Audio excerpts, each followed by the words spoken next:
అలానే ఈ AP assembly new tower కి పక్కనే ఈ లొకేషన్ లో సెక్రటేరియట్ కి సంబంధించిన టవర్స్ ని నిర్మిస్తున్నారు. ఇప్పుడు మీరు వీడియోలో చూస్తున్నదే ఏపీ సెక్రటేరియట్ టవర్స్ ప్రస్తుతం ఉన్న కన్స్ట్రక్షన్ స్టేటస్. ఇక్కడ ఓవరాల్ గా 5 టవర్స్ ని నిర్మిస్తున్నారు. వీటిలో 4 సెక్రటేరియట్ టవర్స్, ఒకటి heads of the departments tower ఉంటుంది. ఈ 4 టవర్స్ 40 ఫ్లోర్స్ హైట్ ఉంటాయి. అలానే మెయిన్ టవర్ 45 నుంచి 50 ఫ్లోర్స్ హైట్ ఉంటుంది. ఓవరాల్ గా 16,000 ఎంప్లాయీస్ ఉంటారు. ఈ సెక్రటేరియట్ కోసం 41 ఏకర్స్ ల్యాండ్ ని కేటాయించారు.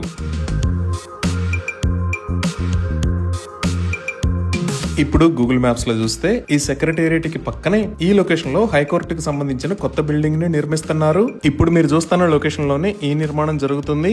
ఇక్కడ basement plus ground plus 7 floors ని నిర్మిస్తారు. ఓవరాల్ గా 52 కోర్టు హాల్స్ ఉంటాయి. దీని నిర్మాణం కోసం అంచనా వేసిన వ్యయము సుమారుగా 800 కోట్ల రూపాయలు.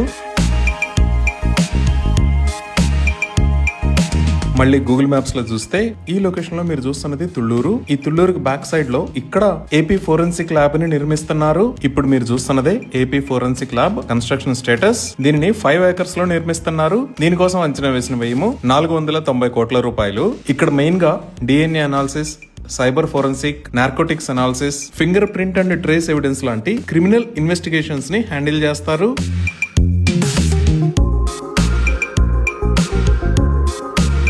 మళ్ళీ మనం హైకోర్టు వైపు చూస్తే ఇక్కడ నేలపాడుకు పక్కనే ఈ లొకేషన్ లో కొన్ని అపార్ట్మెంట్స్ నిర్మాణాలు చూడొచ్చు. దీనిని ఇంకొంచెం జూమింగ్ చేసి చూస్తే ఇక్కడ కూడా అపార్ట్మెంట్స్ నిర్మాణాలు జరుగుతున్నాయి.